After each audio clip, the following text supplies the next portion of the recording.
Zsolt vagyok, 2019-ben végeztem a Szegedi Tudományegyetemen, a szegedi cégnél vagyok senior szoftverfejlesztő, és több mint 6 éve foglalkozom szoftverfejlesztéssel.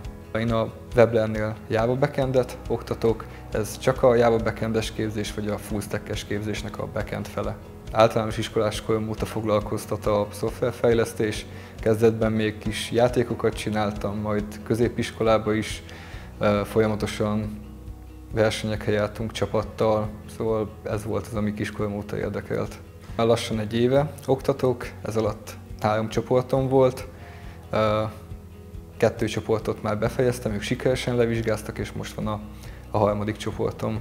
A munkámon kívül több szabadúszóként is voltam foglalkoztatva, volt lehetőségem már játékfejlesztésben részt venni, készítettem orvosi képalkotó szoftverbe is különböző eljárásokat, dolgoztam kutatókkal is egy speciális neurológiai szindrómának a kutatásában, jelenleg pedig leginkább ilyen tipikus vállalatirányítási rendszereken dolgozom. A csoportok elég szerteágazóak, vannak, akik egyetem helyett választják ezt a képzést, és vannak tipikus ilyen pályamódosítók is, ami közös szerintem az összes tanulóban, hogy szeretnék ezt megtanulni, elhivatottak azzal kapcsolatban, hogy ők szoftverfejlesztővé váljanak, és nem igazán az számít, hogy ki honnan jött, hanem az, hogy a tudást azt magáévá tudja tenni. Eddig még nem találkoztam olyannal, aki ne tudta volna elvégezni ezt a képzést, hogyha tényleg meg szerette volna csinálni.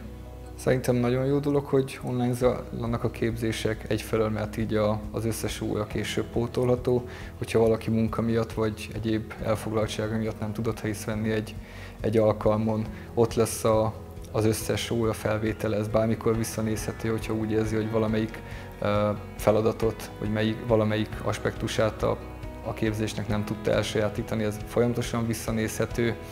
Nagyobb szabadságot ad, szerintem, hogy munka mellett is el tudják végezni ezt, és emiatt kifejezetten kezdőknek is teljesen tudom ajánlani ezt a képzést, mert ami miatt visszanézhetőek az alkalmak, hogyha ők lassabban tudják csak feldolgozni az információt, ott van nekik a lehetőség. Ezt a full stack képzést azoknak ajánlom, akik szeretnének egy ilyen átfogó képet kapni a szoftverfejlesztésről, belelátni a frontend fejlesztésbe is, belelátni a backend fejlesztésbe is, és később utána el tudják dönteni, mivel szeretnének foglalkozni.